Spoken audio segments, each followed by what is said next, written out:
Éliminé 2 fois de suite en huitième de finale de la compétition reine en Europe, le club a cette fois-ci mis toutes les chances de son côté, si ce n'était la polémique qui a entouré la gestion de son attaquant star par le coach lors des 3 derniers matchs.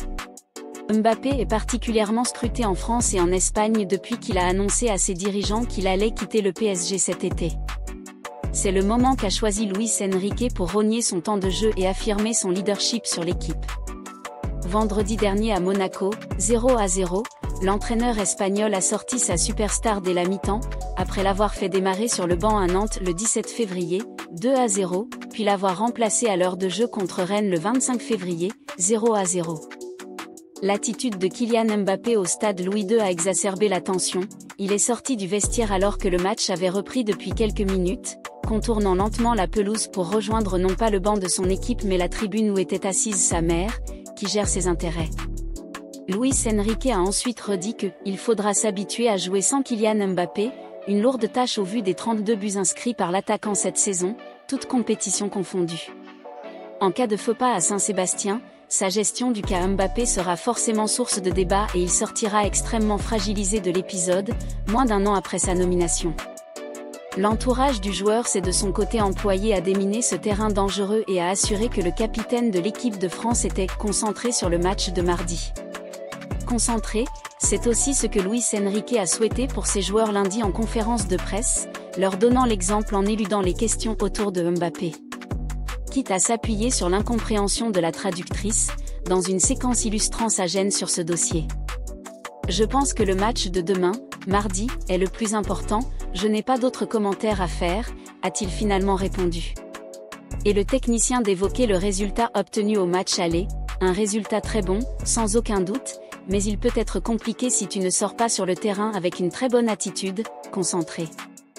Les yeux dans les yeux. Car en plus de cette mini-crise qui pourrait laisser des traces, Luis Enrique souhaitant gérer le cas Mbappé au mieux pour l'équipe sur le long terme, le PSG doit aussi chasser les démons qui l'assaillent lors des matchs retour.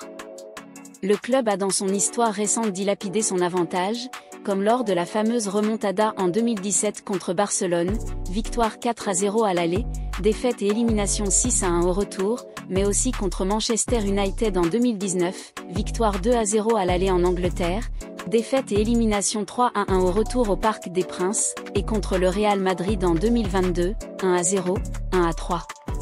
Et il doit aussi s'améliorer à l'extérieur, comme l'a dit l'attaquant Bradley Barcola.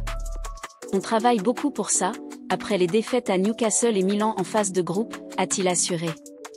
On n'a pas de matelas d'avance, pas sur ce type de match, a aussi affirmé l'ancien Lyonnais, buteur au match aller. Reste qu'une élimination serait une énorme surprise doublée d'une terrible désillusion. La chance du PSG est d'affronter une Real Sociedad en plein marasme, qui a perdu 5 de ses 10 derniers matchs, pour seulement 2 victoires, et figure en 7e position en Liga. Il y a 3 mois, personne ne pensait qu'on terminerait premier de notre groupe en Ligue des Champions. On l'a fait, a rappelé l'entraîneur basque Imanol Alguacil lundi pour motiver ses troupes.